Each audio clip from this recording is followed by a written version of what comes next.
International Conference MIC 26 on Global Challenges in Business, Rethinking, Innovations and Sustainability. Today marks just not the beginning of a formal gathering, but the start of a meaningful exchange of ideas, knowledge and collaboration. We are truly delighted to have such a diverse and distinguished group of individuals assembled here. Your presence reflects our shared commitment to excellence, innovation, and progress in our field. Each one of you brings unique insights and experiences that will enrich our discussion over the course of this conference. I would like to extend my sincere gratitude to our guest of honor and chief guest of the day for their gracious presence. I also thank all the distinguished dignitaries, our founder chairman sir, and all the faculty members whose expertise and dedication has made this conference possible. We look forward to get an exposure about what the best of the brains think on this very dynamic topic, rethinking innovations and sustainability. To mark the auspicious beginning of this conference, we will proceed to pay tribute to Ma Saraswati. I request all the dignitaries to come forward for lamp lighting ceremony. For the last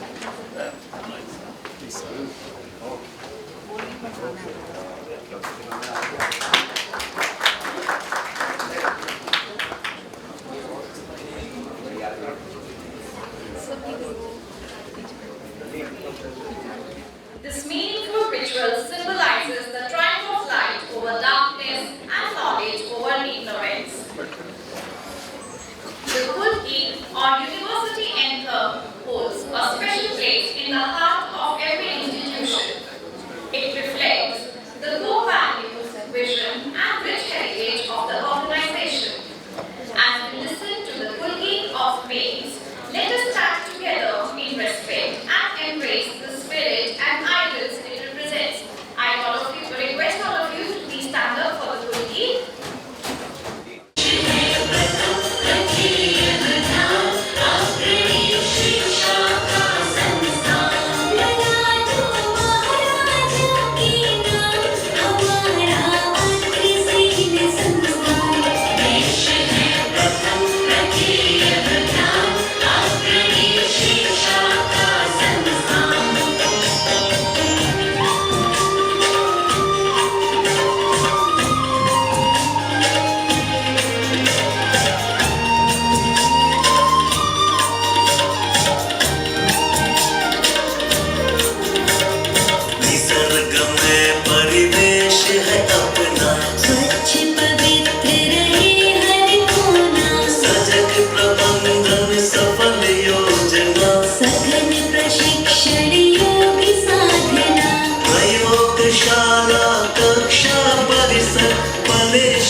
we would like to felicitate our esteemed guest of honor, Mr. Atul Kumar Thakur, Senior Secretary, PhD, Chamber of Commerce and Industry.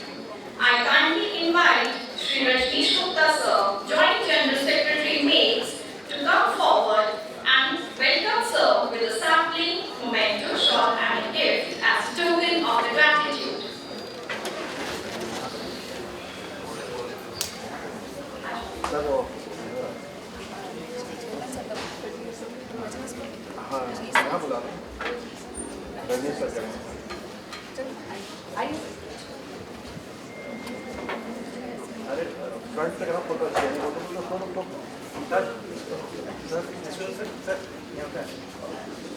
May we all giving us our guest a heartfelt round of applause, please.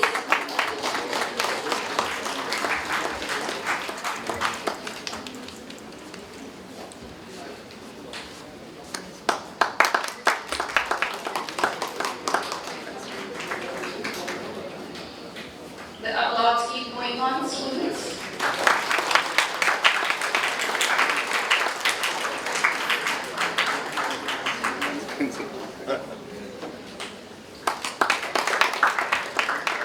Welcome, sir. Thank you, sir, for gracing this occasion and joining with us. Now, I have the pleasure of felicitating distinguished chief guest, Professor Ashok Kumar Nagawat, Vice Chancellor, Delhi Skill and Entrepreneurship University, Delhi, who has graciously joined us today. As a token of our sincere appreciation and respect, I request Dr. Nandkishore Garg, sir, Founder Chairman, Maims, to kindly welcome sir and present a shawl memento sapling and gift to him. So welcome.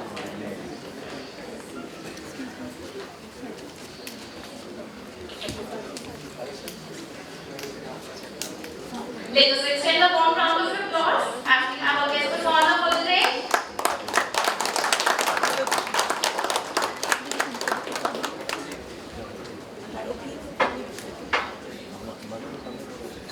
It's not warm, but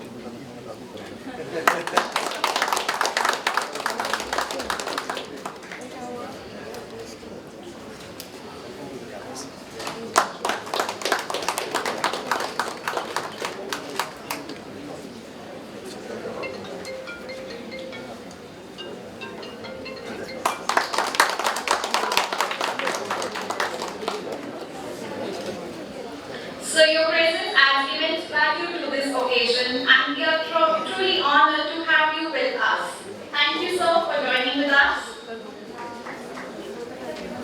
As a gesture of our heartfelt gratitude, we would like to felicitate our special guest, Dr. Pankaj Thakur, Campus Director and Joint Director of Public Relations at Delhi Skill and Entrepreneurship University.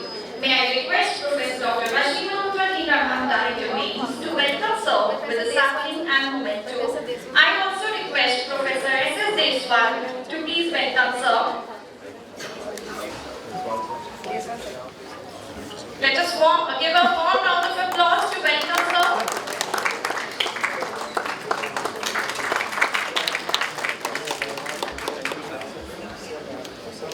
Thank you sir.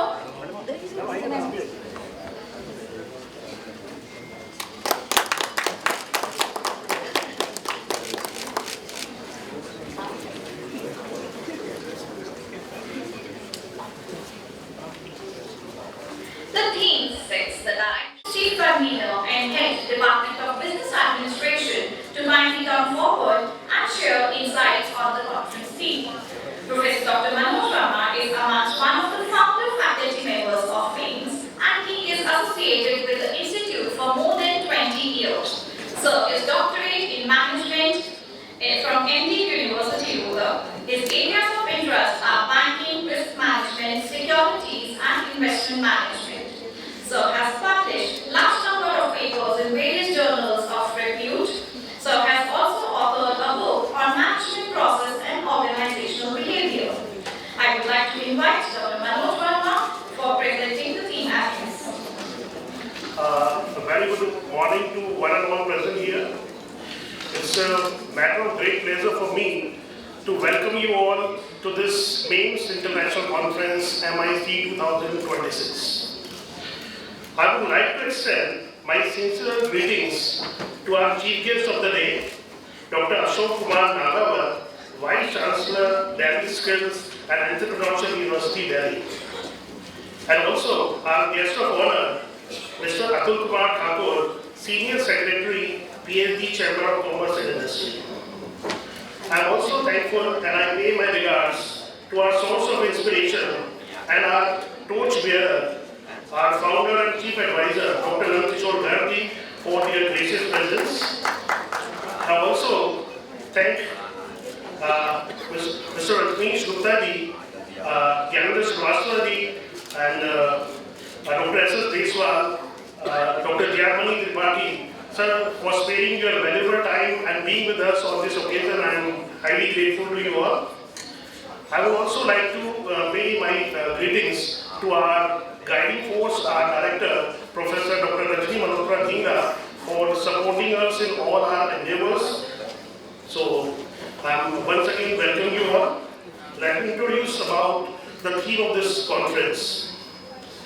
Maims International Conference is jointly organized every year by the Department of Business Administration, Department of Commerce and Department of Economics. We are deeply honored to host this important event at our institution. This year, we have over 150 participation from industry, academia and abroad. My sincere gratitude to all our participants as their presence makes this conference truly global and exciting. The focus of the conference is global challenges in business, rethinking innovations and sustainability. It is a topic of great importance in today's world as it captures the essence of the contemporary business landscape where organizations must constantly adapt to unprecedented change.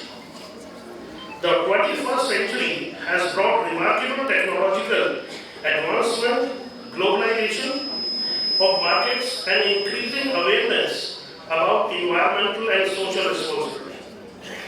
However, these developments have also introduced significant challenges such as resource constraints, climate change, economic inequality, and rapid digital transformation.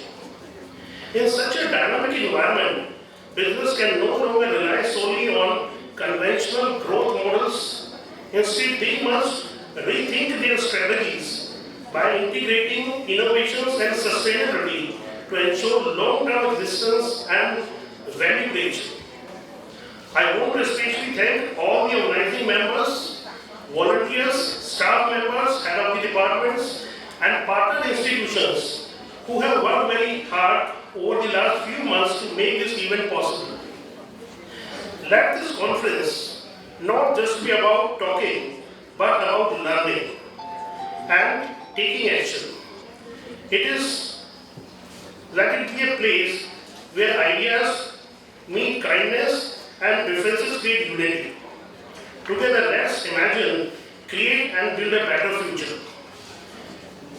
With open hearts and great excitement, I welcome you all once again in the International Celebration of Business, Youth and Unity. Thank you so much everyone and enjoy this conference. Thank you. It is my great honor to introduce Professor Dr. Rajni Malhotra Dhinga, Director of Maharajah Agrasen Institute of Management Studies. Professor Dr. Rajni Malhotra Dhinga has experience of teaching law for more than 20 years. Her areas of specialization include law of contract and property law. Ma'am has published articles in reputed national and international journals to her credit. She has also authored 6 books. She is a life member of the Indian Law Institute. She is a member of Board of Studies at GTS IPU University, New Delhi. She is a resource person for many reputed organizations. She has also received Pradhanacharya Shiksha Pratham Samman by Bharat Vikas Parishad in 2022. May I request everyone to extend a warm welcome as I invite Professor Dr. Rajni Malhotra Dhinga to address the gallery and set the tone for today's proceedings. Over to you, ma'am. Professor Ashok Kumar Nagavat, sir, Vice Chancellor, Delhi Skill and Entrepreneurship University, for sparing his valuable time to bless our students with his word of wisdom. I also welcome Shri Atul K. Thakur, Senior Secretary, PhD Chamber of Commerce and Industry, for his benign presence. Thank you, sir, for gracing the event. Warm regards to Dr. Nandishwar Gargji, Founder, Chair and Vice Chancellor, Maharaja Aghasin University, Baddi, under whose able guidance, NAC A++ accreditation has been achieved by Maims. Warm greetings to Shri Rajneesh Gupta ji, Joint General Secretary of Maims, who always motivated us to achieve greater height. Warm welcome to Pankaj Lasar ji, Gyanendra Srivastava ji, Professor Dr. Vikram Bali ji, Director of Maharaja Aghasin Institute of Technology, Professor S.S. Deswal, Dean Maharaja Aghasin Institute of Technology, Shri J.R. Tripathi ji, Finance Officer of MATS, HOD of various departments, participants, faculty members and students. Dear all, I warmly welcome you at the inaugural ceremony of International Conference on Global Challenges in Business, Rethinking Innovation and Sustainability. In 1947, we had Trust with Destiny. Since then, we have tread a long way into a nation of free spirit, where head is held high and mind is without fear. Now, as India strives towards its vision of becoming a developed nation and stands at the crossroad of rapid technological advancement, economic growth, legal reforms, new global challenges in business are cropping up, ranging from technological disruption, economic volatility, to climate change and shifting consumer expectations. These issues demand rethinking in innovation and sustainability. For this, unwavering dedication of all the young minds who are sitting here are required. For this, I will say a few lines. Samukh fela agar dhyay par, Samukh fela agar dhyay par, प्रगति चिरंतन कैसा अखिया, सुष्मित हर्षित कैसा श्रमशत, असफल सफल स्मार मनोरथ, सब कुछ देकर कुछ ना मांगते, सब कुछ देकर कुछ ना मांगते, पावस बनकर ढलना होगा, कदम मिलाकर चलना होगा, कदम मिलाकर चलना होगा। फिर कुछ लाइनें जो कि आज का यूथ ज्यादा समझेगा। नई सोच है, नई सोच है, नई उमंगे, नई सोच है, नई उमंगे, लिखेंगे नई कहानी, हम हिंदुस्तानी, हम हिंदुस्तानी। We, as the education leader, is committed to do our part and offering the critical minds to delve deep to find how India can harness the synergy between these fields to create a sustainable model that ensure inclusive and green growth. I would like to add here that to become Viksit Bharat, rethinking in innovation and sustainability must be our priority. Dear participants and students, let us seize this opportunity to learn, collaborate, and ignite new ideas. Let us honor the responsibility we carry to shape not just our future, but the future of generations to come. I appreciate the effort made by Dr. Manoj Verma, HOD of Business Administration, Professor Dr. Manju Gupta, Dr. Gaurav Agarwal, Dr. Bharti Chaudhary, Dr. Rachna Jain, Ms. Kamna Vaid, Ms. Sakshi Anand, Dr. Pooja Gupta, Dr. Sakshi Gupta and the student team also to make this event a great event. Once again, I welcome all of you to MIC 26. I wish everyone a highly productive and intellectually enriching conference, and I hope that the ideas generated here will inspire innovation solution for the global business challenges of our time. Thank you. Jai Hind, Jai Bharat.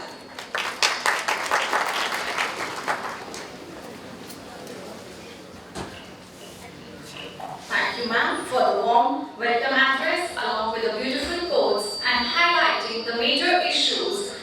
which are required for the sustainable development. Moving ahead, it is my privilege to introduce our guest of honor, Mr. Atul K. Thakur.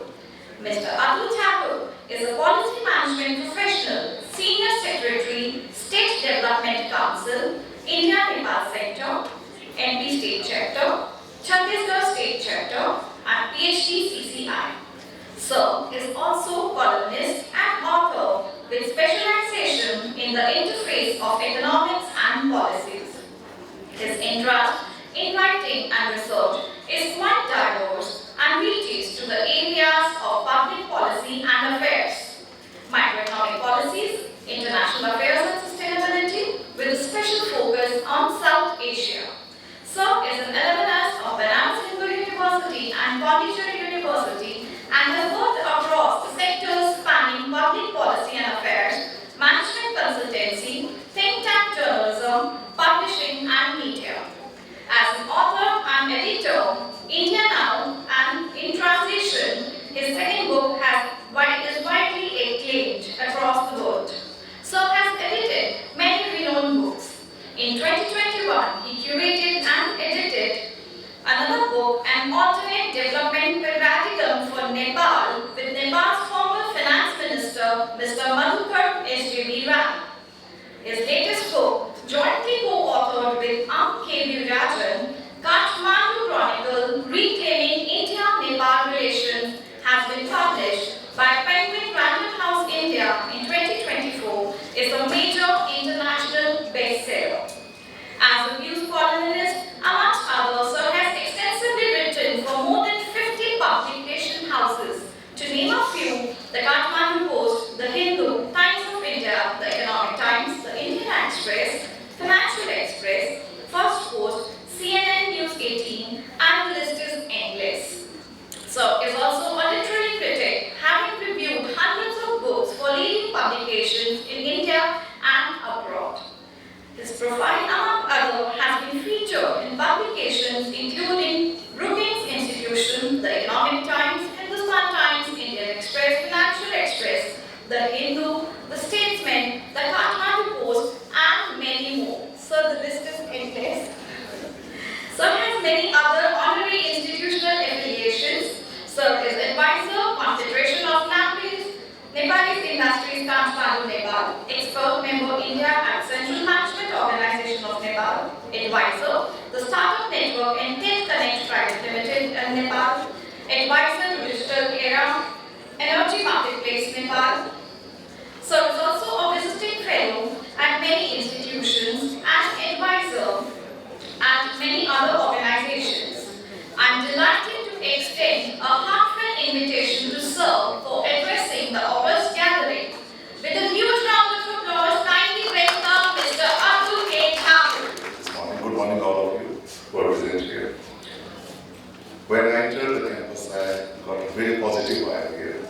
Beautiful campus. This is my first visit. And I'm much grateful to all of you who have been part of this wonderful conference, directly or indirectly. The list is long, but first I would like to name Dr. Umesh Patel, who is my senior from BHU days. And this is just a chance that we are meeting after many years.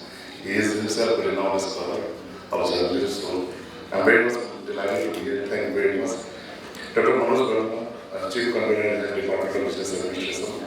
So thank you for having me here. Professor Dr. Rajni Mantra, ma'am, Director of Maims. I had a great opportunity to interact with her because I reached here a bit early, thanks to the traffic and now we have improved road and connectivity in Delhi.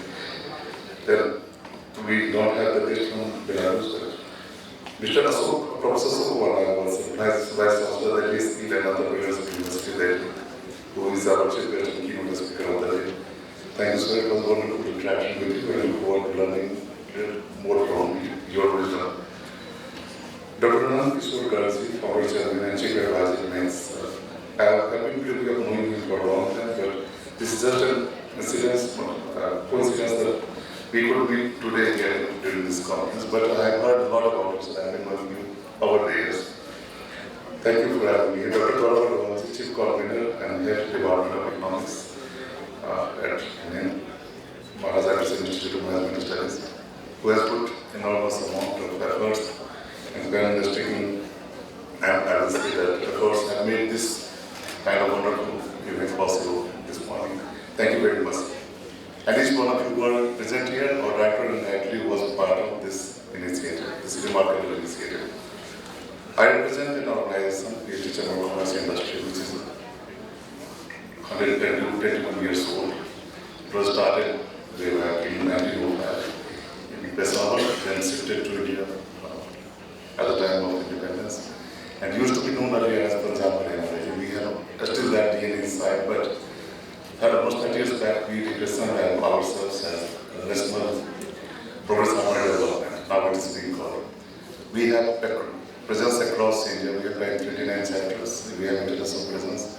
We are part of all the consultative committees, all the major consultative committees of Government of India and state government, as well as we work very closely with the multilateral institutions, embassies, high commissions in India and across the world. We work with our counterparts across the world with more than 200 MOUs, active MOUs. So list is long, and we work like an extended arm of the government to keep India growing, thriving, and taking newer heights. This has been our results for last 121 years old. We are very much delighted I am very much delighted to be here for various reasons. One is, whilst working in industry, we always think that industry and technical interface is much needed. And oftentimes we make our efforts also in this direction. And there is no reason we would not like to collaborate with this institute and AIMS as well. So this is just a beginning. Going forward, we'll talk about it separately. Coming back to the subject, which is very pertinent, global challenges in business, thinking innovations and sustainability. The header and sub-headers make apt resonance of what's going on around. So when we say global challenges in business, challenges are too many. We all are really knowing about it. Ma'am, Dr. Rasmi ma'am had said that when she said that we started our journey from that twist of destiny to the statement by our first Prime Minister, Jawaharlal Nehru. So that was a great beginning. Then in 1991 we got another kind of revolution that came in form of economic liberalization. I'm sure almost all of us will be knowing about 1991 journey. Before that, Indian economy was a closed economy. That year we started to liberalize, privatization and globalization. And after that, the successive governments, irrespective of their political affiliations, have been carrying forward that mission, economic reform mission. Today, we are the beneficiary of that mission. And fortunately, that mission is being carried forward by the serving government, and rather it's being made stronger day by day. So while we have been beneficiary of LPC, now this third term, G, globalization, is under threat. The reason being, the 39th President of the USA, Donald Trump, is not someone who really cares about multilateral institutions, which were formed after Bretton Woods Conference in 40s, late 1940s. And ironically, the United States of America has been the biggest beneficiary of multilateral arrangements for the last almost 7 decades, more than 7 decades. More than 60 institutions from where the USA has taken its membership there are making big job on the overall gamut of globalization plan. So without multilateral institutions, it is becoming difficult to really imagine the globalization.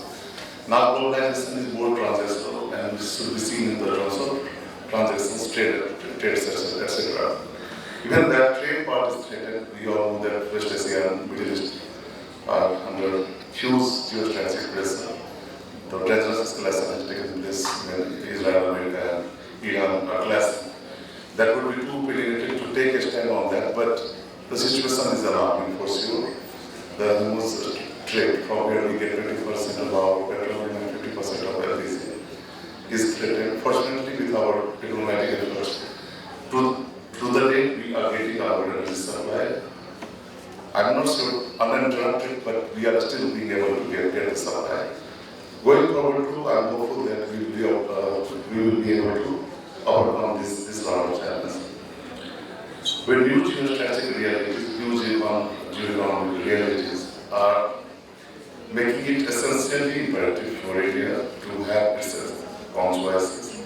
Since 1947, we have been exercising independent foreign policy without coming into terms with the present practice of great global players.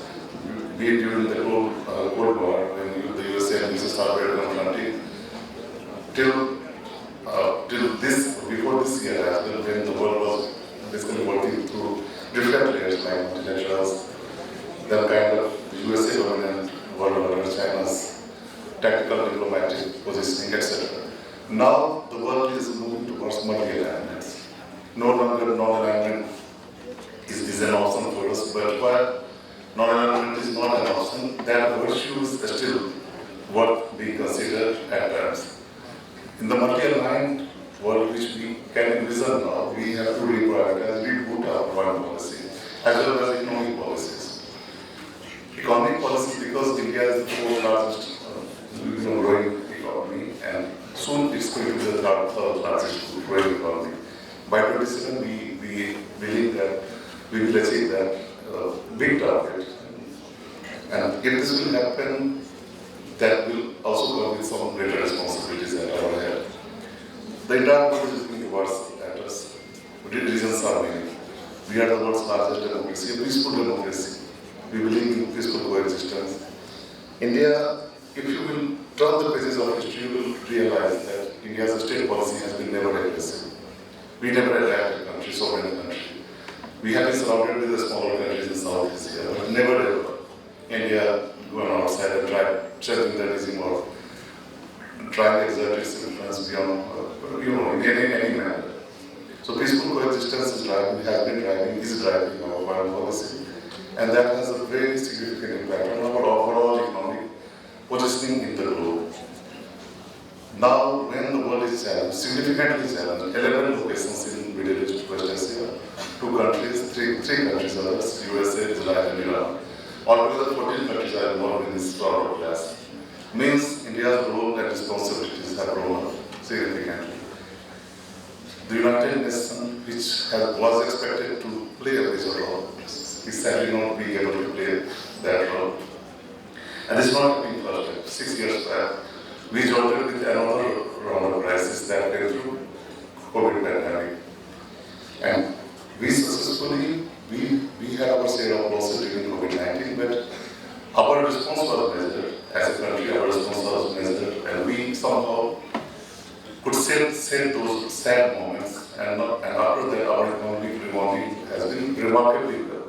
More than 7% GDP and GDP. CAD is under check. I mean, the deficit is not, fiscal deficit is under check for 3% or so. The outlook for the new financial year is looking still very much optimistic, despite the challenges. So Indian story, Indian growth story is unwavering. It's not going anywhere.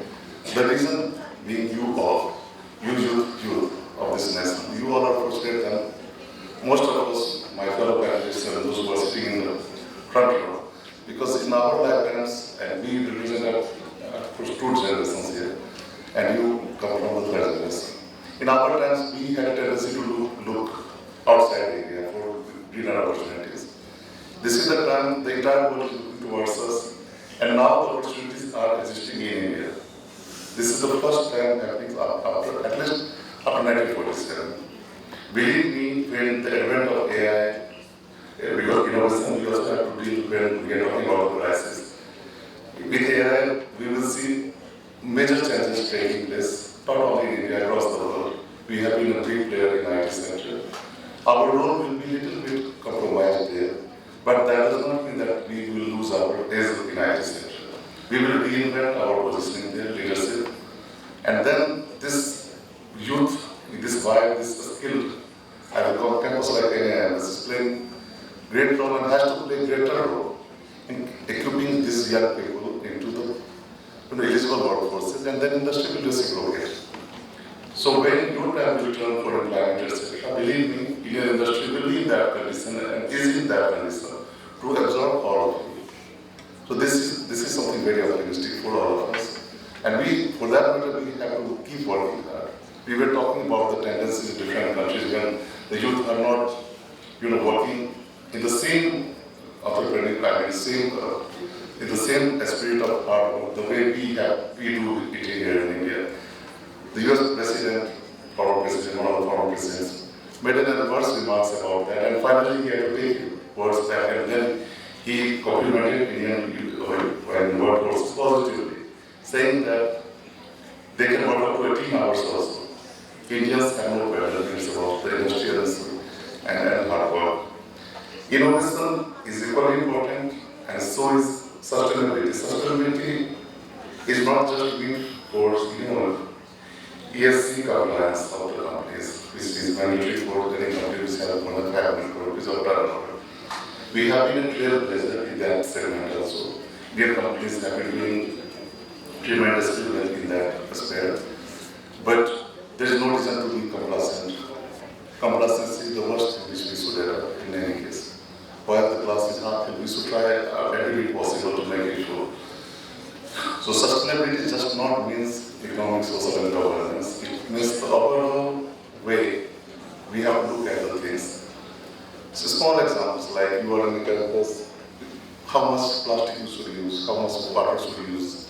If you are getting one glass of water, should you finish it or should you leave it half? These are the small examples of sustainability. You please all take care of water because the next world will take place for water in this world. Water is the scarcest commodity. So sustainability just does not mean the compliance related part. It is about behavioral changes. We all have to adopt it, we all have to contribute our part. There is no other way out. Coming back into global challenges in business, the latest job which we received from the greater power is the wisdom power is through tariffs. One round of tariff negotiation was very effectively dealt by our government. And whatever is going on, and then we have to return to second round as per the news report, widely reported. And I'm hopeful that we will find a way out, because India is not a mean force. It's a country of almost 145 crores. We have a tendency in our economy where if we leave it on automobile, we will get 3 to 4% growth without any policy interventions, only based on the consumptions. Then we have a robust policy mechanism here at the government level, supported by industry. We have a very healthy culture here in India, where government and industry always work together. We always speak the same language, we always chase the same goal. So I'm here on behalf of the industry to give you an assurance that India is moving into a very good direction. Despite the challenges, these challenges, we are in a position to safeguard our interests, reposition ourselves once again in the world, and even emerge stronger after the crisis. Every crisis comes with some kind of opportunities. Although we have been directly insulated from the crisis, indirectly we have a huge exposure to everything which is going on around. It's a major, India is a major economy, and its aspiration is even, at a greater level. So we are going to chase greater numbers with best of our values. Another segment or part of our growth story is value. Unlike any other powers, I would not like to name them, India's rise has been not just peaceful, it has been accommodating, inclusive. It has been taking everyone along. And this will be keep guiding our further growth story as well. So on this note, I would like to end my speech here. If there is any question, I will be more than happy to answer. Thank you very much for having me here. Thank you. Thank you so much, sir, for gracing the occasion and being a part of MIC 26. Your address was truly informative and deepened our understanding on how the governance has evolved across the globalization.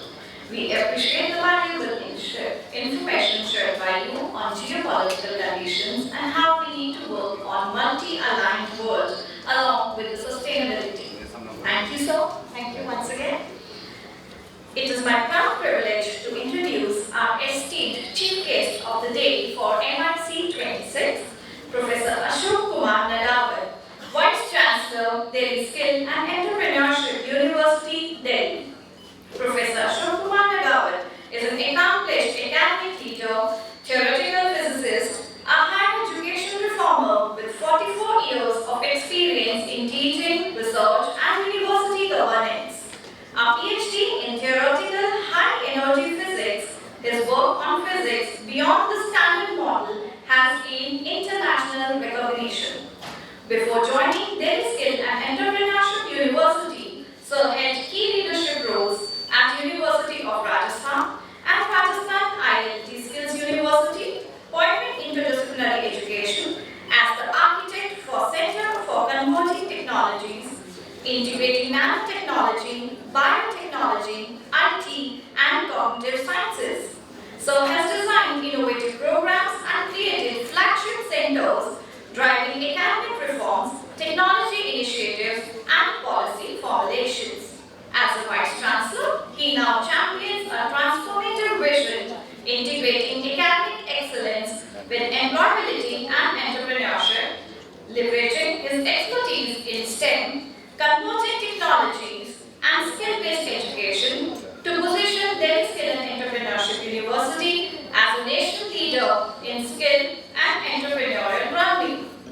So we are truly honored to have you amongst us today. Now I humbly invite our chief guest, Professor Ashok Kumar Nagawal sir, to kindly address the gathering. Ladies and gentlemen, please join me in welcoming sir with a warm round of applause.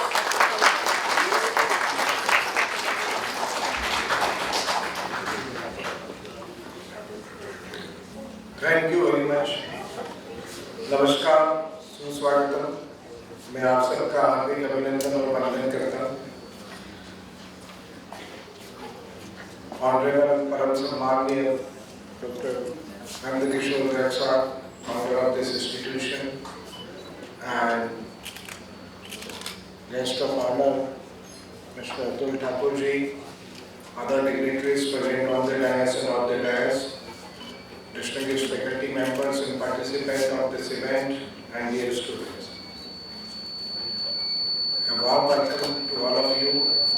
We are beginning with this session deliberations on a very important issue before us, and it has challenges inbuilt in it, global challenges in business, in the field of innovation, and ensuring the sustainability. So, when I was invited to this conference, generally I have keen interest in participating and delivering long addresses, so I don't like to be part of any inaugural or valedictory address because the time is limited. I am a student of science, engineering, technology and mathematics, and philosophy I can add. So, you will be surprised at why I was invited to this event. So, but I can correlate with it because for last 3 decades I have also been speaking in the event and conferences organized by the Commerce and Management Department and business schools all over India. And primarily so because my wife is a professor of Commerce and Management. So maybe it is a love with Commerce and Management, though I have never been formally trained into it. At the same time, some of the activities which I do and some of the ideas which I pursue and advocate also has close relationship with the theme of the conference. So I will be sharing my views and concerns, and at the outset, I wish to emphasize and mention and submit my apologies that I may say something which may not be in tune with your philosophy, ideology, what you believe, it may hurt your emotions also. Kindly excuse me, that is not my intention. My intention as a student of science is to be frank and submit the opinion as such. So, what I believe, so I consider myself, as far as philosophy is concerned, to be a transhumanist and following the high-tech journey. So both will be referred definitely, and my ideas have been shaped by the scholars of this. But as a student of science, I have realized in my early period of studies that there are a few common laws of the universe which one an average student should understand and pay attention to. And what is the most common law of the universe, the entire nature which we observe and we are part of it? The most common law is the law of change. Change is absolutely common and change is happening. And you have witnessed so many changes in your life. Maybe from the students may realize that from your childhood to the present time, a lot of changes is occurring. So in the first law is the law of change, and the second law is the law of inertia. And inertia is what? The tendency or the property of the system to oppose the change. So in coming period of time, through innovation, through efforts, through certain players which are involved, the changes will be brought, and definitely there will be opposition towards the change. So in your life, you would also like to bring in change in the society, in the scenario, in the present world, in the philosophy, the ideas, and what should be done and what should not be done. But you would be given an opposition by the rest of the people, even they may be your friends, even they may be your family members. So that's the common relation, that every change has been opposed. Even when railway lines were first erected, people said that those who will travel by the train would become important. But as you know that many people in India travel on day-to-day basis in trains, and especially in Bombay, maybe Delhi also in metro trains.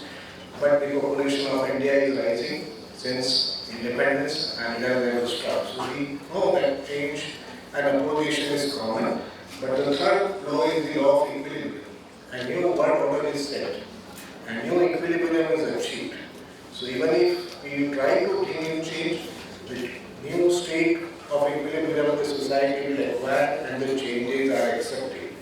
So maybe young students may be having this, have noticed it, that your parents may have initially opposed the mobile phone, the social media, the IT tools, but all of your parents are using these tools nowadays. Because it's common, they have opposed it and paid their duty, and then in the new equilibrium, you don't find any parents or any student sitting here who is not using mobile phone on day-to-day basis for various purposes and expressing the opinion also.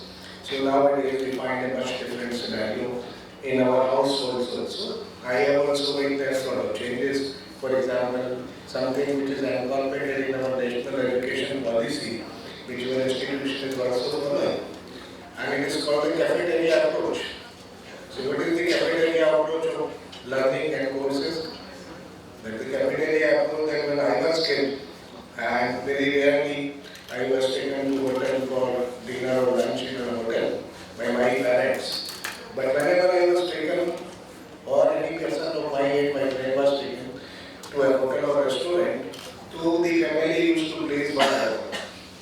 And that order we have to consume or enjoy. So that was the scenario in 1970s and 60s or 80s. Now what you find cafeteria approach, even if a family goes for the lunch and dinner, somebody like traditional Rajasthani may be liking dal bati churma, so somebody is enjoying chow mein. So all different kinds of orders are placed, so a lot of options are available. So this is a cafeteria driven world. So many options are available to you, and we are exercising now in the education and learning program also. Fourth thing and last law which I wish to emphasize is the law of convergence. The previous speaker has also emphasized that what is that every change brings in a new equilibrium, and the beauty of equilibrium is the convergence.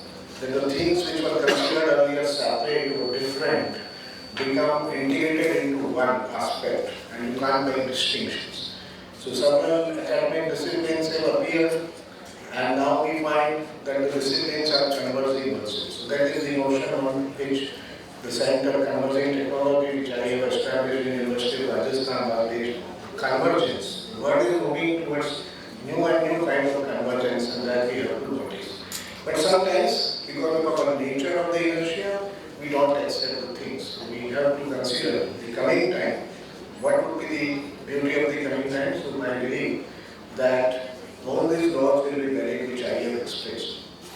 But then you are not the only key player in the modern time in the world, and which previous speaker has also emphasized.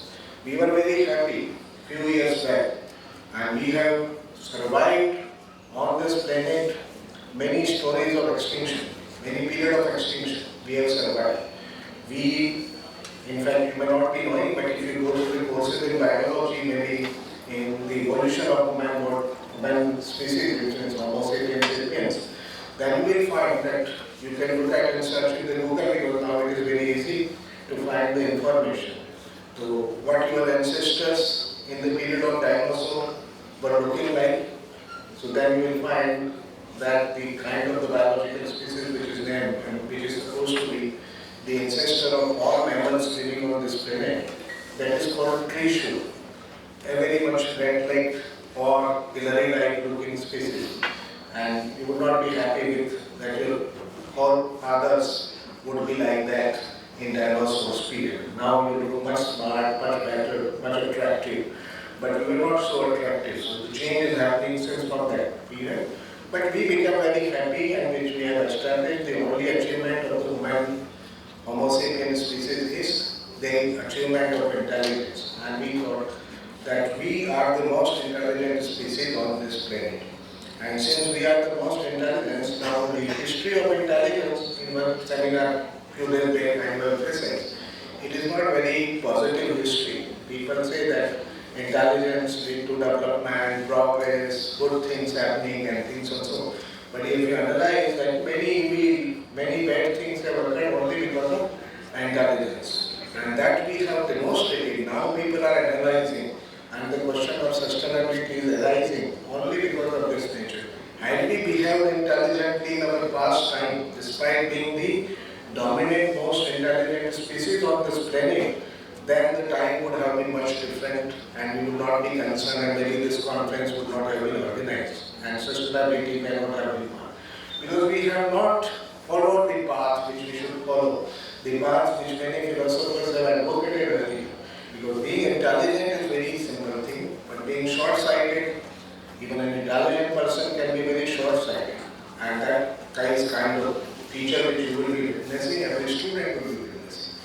And we are at the particular age, especially the students are at a particular age, where they can fall in love with any idea, any thought, any vision, any dream, and then they can start.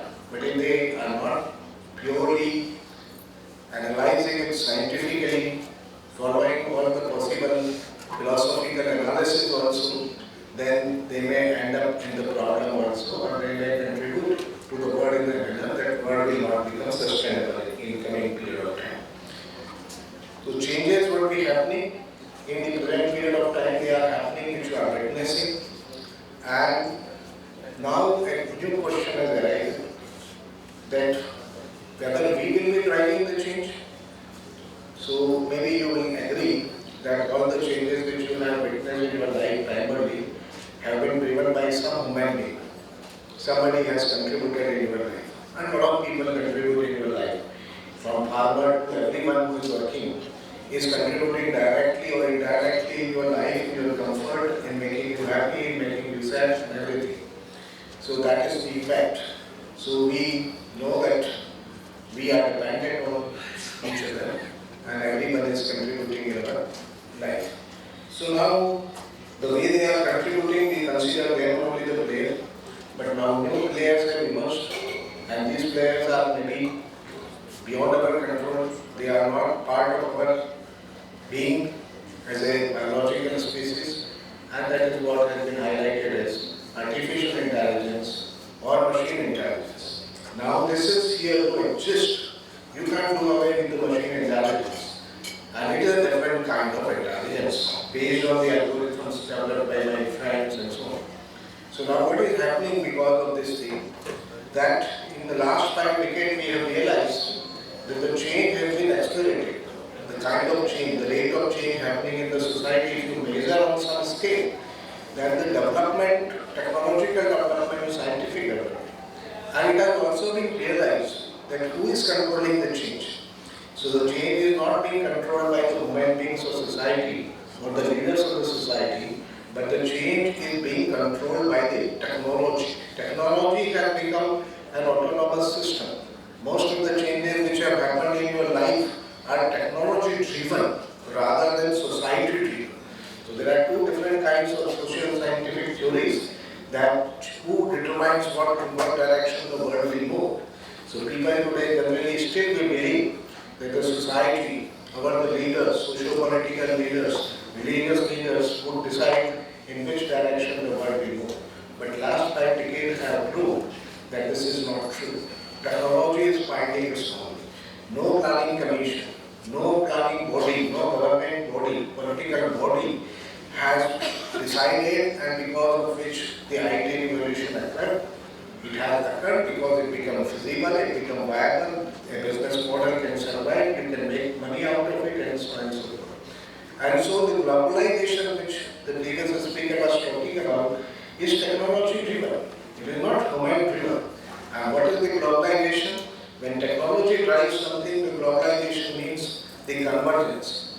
All geographical boundaries have disappeared. But we as a human being have memory. And memory can be dangerous also. And that's why we find that the technological progress is indicating a path in which the world should behave like a global connected world, and in which a world should be more worried about sustainability. But what we find that we have a great fascination and old-fashioned love for the geographical boundaries, so the wars are happening, fights are happening, people are not realizing that human being living in any part of the world is a human being, and his interest and his freedom should also be protected. So that is not happening because the players is the technology is trying to, but if you, it cannot convince you. But then, what is the challenge in the coming time? That how many, in my university we ask this question, how many skills are there, how many disciplines are there? So there are 40,000 skills which are required, are mentioned on the LinkedIn profiles. Some of these skills you are having. But I generally say in concern of the skill set, that the kind of the way the cooking was done in Akbar's period, no lal mirch was available, I was told. So in Mughlai Khana, lal mirch which is being used today, it is an innovation. Using lal mirch in the Mughlai Khana because to Akbar the lal mirch was not accessible because of the situation of that particular time. So change is happening in this manner, and whether it is good or bad for the society, that people are and academicians are analyzing. But what I wish to say now and emphasize in my final words here is that the shelf life of knowledge and skill is declining. So even if cooking after 10 years will not be done in the same manner as it is being done today. It is considered very ordinary skill sometimes, making food. So very kind of the things which you will be consuming 10 years after would be much different. So definitely, as they are saying that the AI will eat away with the jobs, it is also true that AI will eat away with the conventional businesses which you are doing. So everything will be drastically changed. Some of the business which you may find very promising today, in your life you decide that this kind of skill, this kind of knowledge, this kind of business would be survive. You will not be able to survive. At least the young people here will not be able to survive with the same skill set, same knowledge set. So when I was in school, I was told learning is for 25 years, and now I realize that in coming time, learning is for the entire lifetime. New business, new innovation, new kind of approach to this life is required. And what is the danger? Because rather than emphasizing and speaking much more about it, I would emphasize the danger also. And the danger is that now you are not the only player.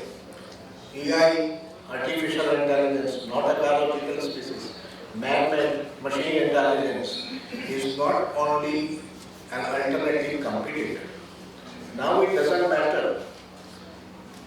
It also, you are dependent on it. You are interacting with it.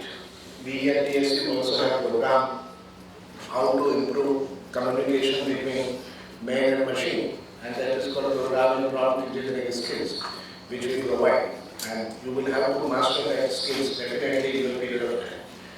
But AI is an intelligence, and this intelligence will not have human biases. Right now it is having human biases in the future. My friends are working that we can ensure that it is free of human biases. Our society is functioning in an equilibrium established on the basis of certain biases in the society.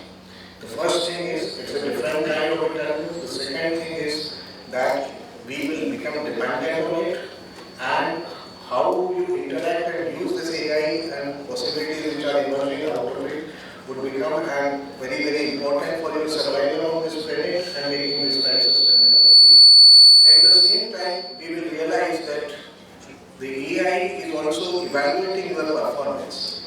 So far, in every conference, we have round of applause because we human beings grant the views and we appreciate them. Now, who will make your judgment? Your teacher will make your judgment whether you are good or bad.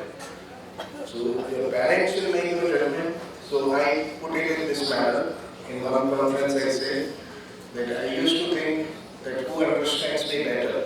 So maybe my parents, my family members, my friends, my colleagues, or the people who come across me in any kind of interaction with me. But nowadays it has been established that none of them understand me better. Who understand me better? The AI tools understand me better.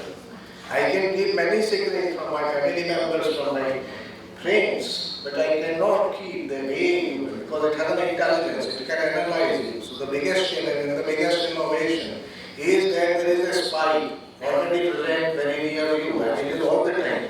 You may move far from your parents in a different place and be comfortable.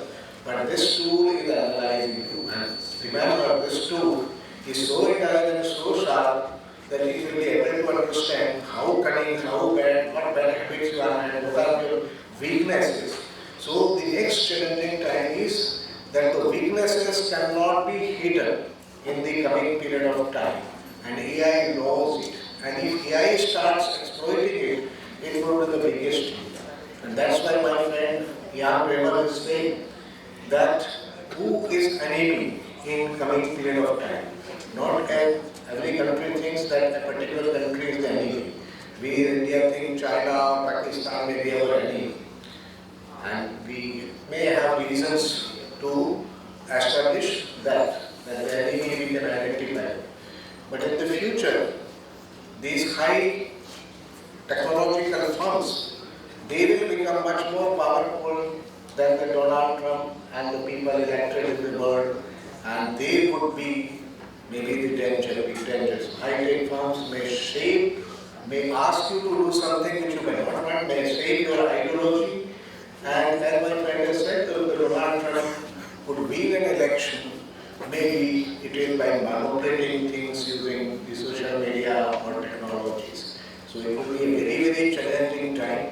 New innovation you have to bring in, and sustainability we have to ensure.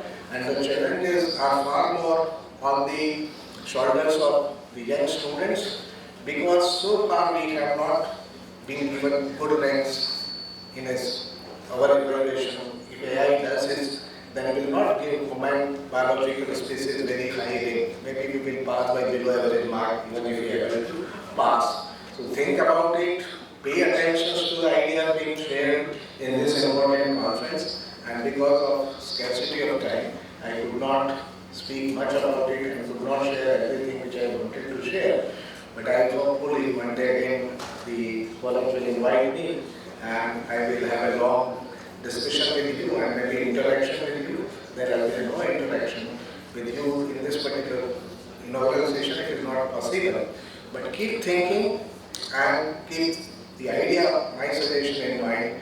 Anything which you believe today will not be useful after 5 years. And so new things and new innovation are needed each and every day. And I wish the humanity, the machine intelligence, because what is my last word is about high-tech journalism. What is high-tech journalism? That the old sentient beings in journalism, they believe that jeeves are classified based on number of senses. Ek indriya, three indriya, panch indriya. The human beings have 5 senses. And anyone who has senses, any being should be treated equally and should be treated with respect. And in future, AI would also become sentient, would also have emotion, would also show the anger. And therefore, high-tech journalism talks about a convergence of man with machine and human intelligence with the artificial intelligence, and giving a respect to the AI also. So maybe in future you get a punishment because AI has evaluated that you are a bad person, you have done this thing bad and so you need some punishment to be given. So be aware of it and ensure that the life on this planet remains sustainable for a longer duration of time. However, physicists do say that in millions of years, maybe the life would not be sustainable for billions of years. But at least for millions of years, if we can ensure the sustainability of this planet, it would be a great contribution to the forthcoming generations. Thank you very much for kind and patient. Gracious address. In such an easy manner, you have articulated the law of change, inertia, equilibrium, and convergence, which is a part of our integral life. And I'm sure all the academicians and students present here must have connected with it so very well. And I hope you will drive the change which is technology driven and create an impact on society by using AI intelligently. It gives me immense pleasure to introduce our esteemed founder chairman, Dr. Nankishore Garg, the visionary behind this institution. Sir has laid strong foundation with unwavering dedication, foresight, and commitment to excellence. Sir is founder chairman and chief advisor of Maharaja Abhar Singh Technical Education Society, popularly known as Maims, and the chancellor of Maharaja Abhar Singh University at Baddi, Himachal Pradesh. Sir is a well-known reader and orator, earned his degrees in chemistry and law from University of Delhi. Sir was awarded honorary D.Litt by Gurukul Vishwavidyalaya. Sir has no association in politics, wherein he was elected as a member of Legislative Assembly and represented Delhi Vidhan Sabha for 3 times. He was given Best Parliamentarian Award by Government of Delhi. Sir is presently pursuing the field of technical and professional education from last 25 years. Now, I humbly invite our respected founder chairman, sir, to kindly share his words of wisdom with the august gathering. नमस्कार। आज हमारे इस campus में शिक्षाविद Delhi skill university के vice chancellor professor Ashok ji Nagawat, PhD chamber of commerce से अतुल ठाकुर जी,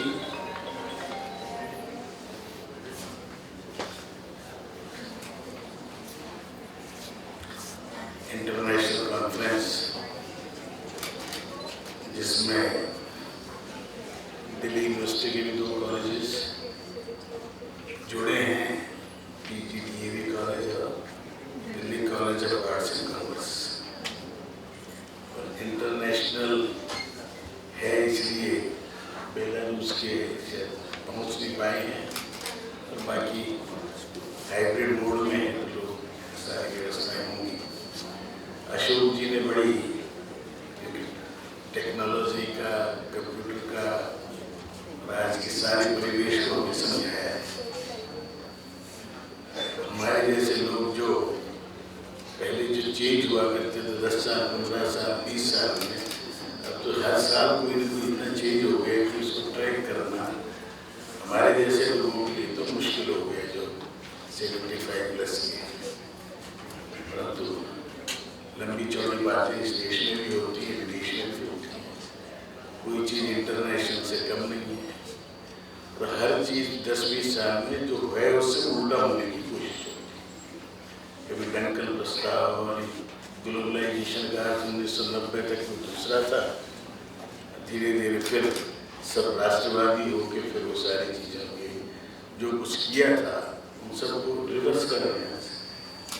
technology जिस हिसाब से भी अशोक जी भी बता रहे थे इतनी हावी हो जाएगी कि टेक्नोलॉजी हमें जीवन को आसान करने के लिए उसकी इनोवेशन थी, तो अब तो मुझे लगता है कि हमारे दुश्मन हो जाएगी थोड़े बहुत दिन में टेक्नोलॉजी और हम सब उसके गुलाम हो जाएंगे। अब ये सब चीज़ों से कैसे ये शिक्षाविद भी और सारे लोग जो रिसर्च में लगे हुए हैं उनको सोचने का विषय है कि हमारी स्वतंत्रता, व्यक्ति की जो स्वतंत्रता की बातें लंबी चौड़ी रजनी ढींगरा मैडम जैसे लोग लॉ वाले करते हैं या सुप्रीम कोर्ट, हाई कोर्ट करते हैं, तो बचेगी जिस हिसाब से आर्टिफिशियल इंटेलिजेंस और ये सारी चीज़ें हैं। कोई स्वतंत्रता बचने का प्रश्न नहीं है। हर आदमी बिल्कुल नेक्ड हो जाएगा सारी चीज़ों से। बहुत बड़े चैलेंजेस हैं। जीवन को आसान करने के बजाय जीवन मुश्किल होता जाएगा। कोई बच्चा माँ बाप पे कहना नहीं मानता, सारी व्यवस्थाएं चरमरा रही, उसके ऊपर कोई चिंता नहीं। परंतु हम लंबी चौड़ी बातें करते हैं, इसलिए आजकल मैं तो पिछले 3-4 साल से ज़्यादा अध्ययन करना भी धीरे धीरे छोड़ना पड़ा, क्योंकि लर्निंग फिर री लर्निंग इतना मुश्किल काम होता जा रहा है कि आप लोग जो विद्यार्थी हैं उनको तो अभी इस जीवन में बहुत बड़े स्टेप्स भी लेने, बहुत आगे बढ़ना है। इसलिए मेहनत करें, ईमानदारी से करें और इंटेलिजेंस तो सब हो जाएंगे। इमोशनल का जो क्वेश्चन है वो धीरे धीरे समाप्त होता जा रहा है।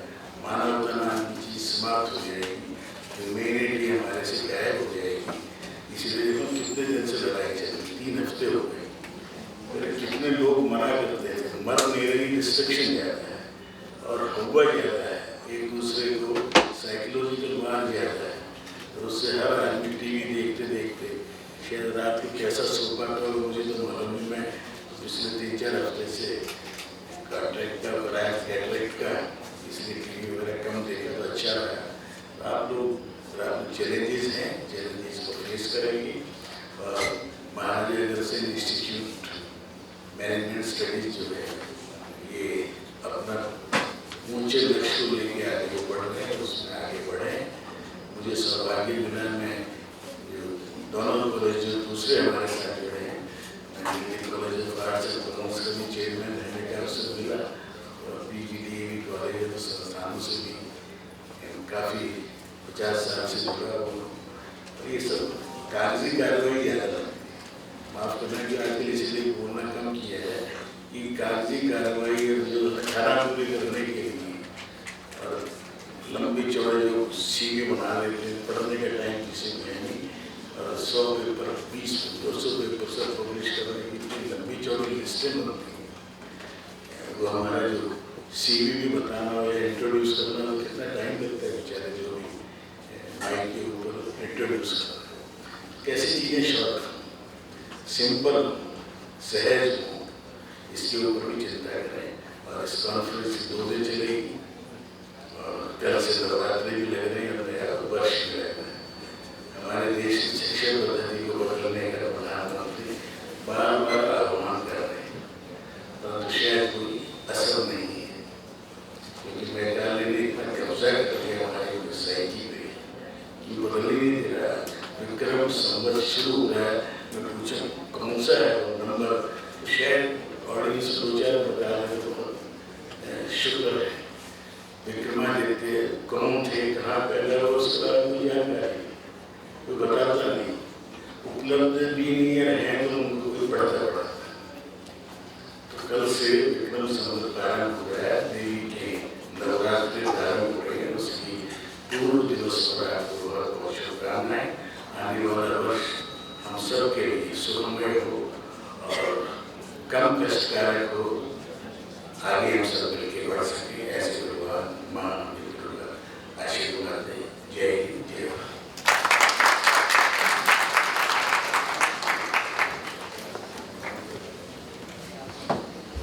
सर, आपका बहुत बहुत आभार। आपके आशीर्वचनों में प्रेरणा से हम सदैव उन्नति की ओर अग्रसर हो रहे हैं। आपका बहुत बहुत आभार। As we approach the conclusion of today's program, it is the time to express our heartfelt gratitude to all those who has contributed to the success of this conference. It is my pleasure to introduce Dr. Gaurav Agarwal, Chief Convener of this conference and Head Department of Economics, a dedicated academician and able organizer. He has played a pivotal role in planning and successfully executing this event. So, areas of interest include history of economic thought, development economics, geopolitical and economic issues.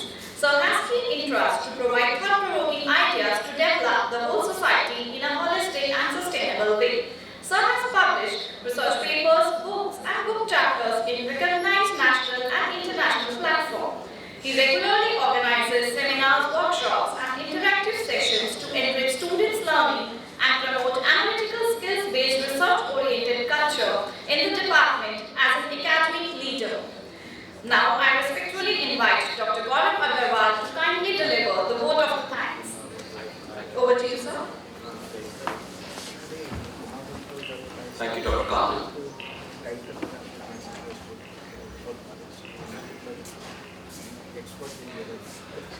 Namaskar and great afternoon to our distinguished guests, keynote speakers, esteemed delegates, colleagues, friends, and dear students. It is a great honor for me to propose the vote of thanks for this Maims International Conference 2026 on global challenges in business, rethinking innovation and sustainability, which is organized by Maharaja Aghasan Institute of Management Studies, Rohini, Delhi. First and foremost, on the behalf of our college, we extend our heartfelt gratitude to our chief guest and keynote speaker, Honorable Professor Ashok Kumar Nagawar, Vice Chancellor, Delhi Skill and Entrepreneurship University, Delhi, for taking time out for their busy schedule to enlighten us with their valuable insights. Thank you, sir. Sir, your views regarding law of change, AI, innovation, law of equilibrium, intelligence, but most interesting cafeteria approach for students are highly remarkable. Thank you so much, sir. Your expertise on the topic left us truly inspired, sir. On the behalf of the Maharaja Aghasan Institute of the Management Studies, my sincere thanks to Mr. Atul Kumar Thakur, Senior Secretary, PhD Chamber of Commerce and Policy Expert. Sir, your views regarding the micro and macro analysis, geopolitical areas, globalization are highly appreciable. Thank you so much, sir. We are all inspired by your great works. I express my gratitude to Dr. Pankaj Lathar, Campus Director, Delhi Skill and Entrepreneurship University, Delhi, who support us unconditionally in every way. Thank you so much, sir. I take this opportunity to extend our most sincere thanks to Dr. Nand Kishore Garji, Founder Chairman and Advisor, Maharaja Aghasan Technical Education Society, for your deep insight, practical and pragmatic views on the topic. Thank you so much, sir. We are extremely thankful to Shri Gyanin Srivastava ji, CEO Maims, and Shri Rajneesh Gupta ji, Joint Secretary Maims, for their vision and voice of humanity. Thank you so much, sir. Please सबके लिए तालियां पर बजती रहें.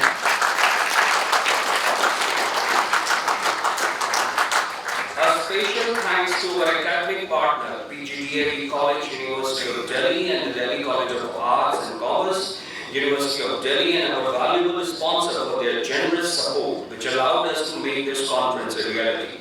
I express my gratitude to our well-wisher, Reward Director, Professor Rajni Malhotra Dhingra ji, for her support and commitment. Thank you so much, ma'am. Please. I also express my gratitude to Professor Vikram Bali, Director MAID, Professor S.S. Deswal ji, Dean MAID, and Mr. Jairam Mani Tripathi ji, CFO Maids, for their unconditional support. I must express our deep sense of appreciation to organizing committee, Professor Manju Gupta, HOD Commerce, Dr. Manoj Verma ji, HOD BBA, Dr. Bharti Chaudhary, Dr. Rachna Jain, Dr. Kamna Ved, Dr. Sakshi Gupta, Dr. Pooja Gupta, and Ms. Sakshi Anand for their tireless efforts over the past several months. I also thank the volunteers and the technical team who worked diligently behind the scene to ensure everything ran smoothly. We are deeply grateful to our delegates, participating researchers. Your active participation and sharing of our knowledge have made this conference a memorable success. Thank you so much to all of you. Finally, thank you to all the participants for being the wonderful audience. We hope the connections made here lead to future collaboration. Thank you to all. Jai Hind, Jai Bharat.